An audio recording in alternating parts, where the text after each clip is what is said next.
বন্ধুরা, আমি আজকে চিকেনের একটা নতুন রেসিপি তোমাদের সাথে শেয়ার করব। তো নর্মাল আমরা চিকেন যেভাবে করি রোজ, আমি একটু আলাদা রকম করে আজ চিকেনটা করব। তো আমি সেটাই তোমাদের সাথে শেয়ার করছি। তো প্রথমে তেলের ওপর আমি একটু ওই গোটা গরম মশলা, মানে বড় এলাচ, ছোটো এলাচ, দারচিনি, লবঙ্গ, তেজপাতা, শুকনো লঙ্কা আর পেঁয়াজ, রসুন, আদা আর তার সাথে টমেটো আর তার সাথে কিছু কাজু বাদাম দিয়ে তেলে নাড়াচাড়া করে এটা একটু ভেজে নেব। কাঁচা লঙ্কা তো ভাজা হয়ে গেল। আমি এটা মিক্সিতে, ঠান্ডা হয়ে যাবে যখন, মিক্সিতে এটা পেস্ট বানিয়ে রাখতে হবে। এই যে পেস্ট বানানো হয়ে গেছে। এবার তেলের মধ্যে আমি আলুগুলো ভেজে তুলে নেব। সেই তেলের মধ্যে পেঁয়াজ দিয়ে পেঁয়াজটাকে নাড়াচাড়া করে তারপরে মাংসটা এর সাথে একটু আমি ভেজে নেব।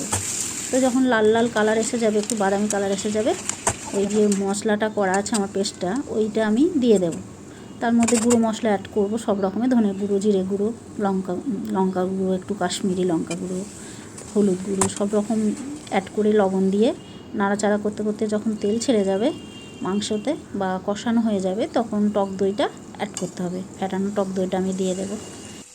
তারপর মাংসটা একটু দই দেওয়ার পর একটু কষাতে হবে, কষাতে তারপর আমার মাংস পুরো রেডি। তো মাংস রেডি হয়ে যাওয়ার পর যখন নাবানোর কিছুক্ষণ আগে একটু কাসুরি মেথি দিয়ে দিতে হবে। তো এইভাবে মাংসটা করবে বন্ধুরা, অসাধারণ খেতে হয়। আমি বলছি, দারুণ খেতে হয়।